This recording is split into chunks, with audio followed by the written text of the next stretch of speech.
എന്താ മുദ്രമോതിര നഷ്ടപ്പെട്ട ശൗന്തളയെ പോലെ നീയാകെ ഡൾമൂഡിനാണല്ലോ.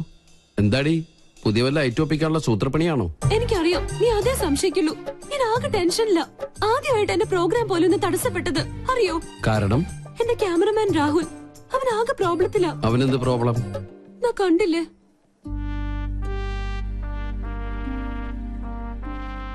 സോനം അവന്റെ ഗേൾഫ്രണ്ടാ.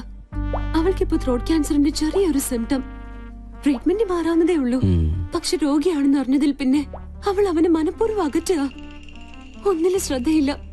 അവനിപ്പോ ആകെ വട്ടുപിടിച്ചിരിക്കുക. എവിടെ ക്യാമറ? പ്ലീസ് ആ കണ്ണിലൂടെ നീ എന്നെ ഇപ്പൊ കാണരുത്. ആരെ വേണേലും ഞാൻ പിടിച്ച് സത്യം ചെയ്യാം. ഞാൻ പറയുന്നത് നേരാ. എക്സ്ക്യൂസ് മീ, ഇവിടെ വായു ഗുളിക കിട്ടുമോ? Get lost.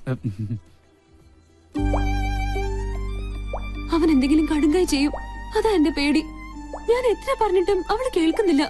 നീ ഒന്ന് പറഞ്ഞ് അവളെ ബോധ്യപ്പെടുത്തണം പ്ലീസ്. അല്ല, ഇതിനിപ്പോ എന്നെ തന്നെ വിളിച്ചു വരുത്താൻ കാരണം? ക്യാപ്റ്റൻ ചക്രപാണി നിന്റെ സീനിയർ ഓഫീസർ ആയതുകൊണ്ട്. ചക്രപാണി സാറിന്റെ ആരാ കുട്ടി? മകൾ. ഈ ഒരു കാര്യത്തിൽ ഇനിയും നിനക്കെന്നെ വിശ്വാസമില്ലെങ്കിൽ വേണ്ട പ്ലീസ്, നീ ഒന്ന് പോയേ. ഏയ് ഓക്കെ ഓക്കെ, ഞാൻ വിശ്വസിക്കാം. I will try my best.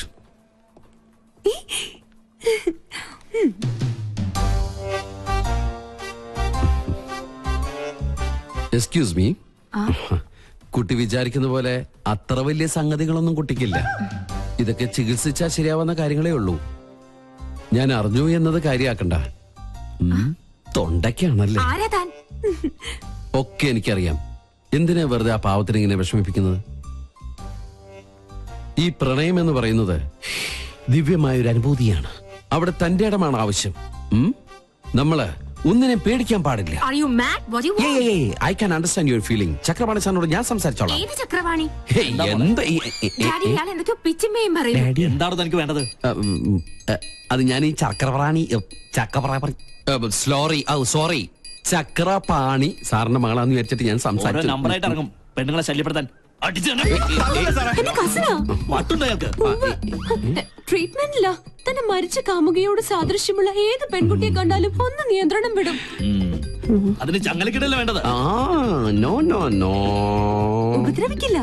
സംസാരം കൊണ്ടുള്ള ശല്യേ ഉള്ളൂ. അതുകൊണ്ടാ ചങ്ങലക്കിടാത്തത്. അതെ അതെ, സാറ് ധൈര്യമായിട്ട് പോയിക്കോട്ടാ.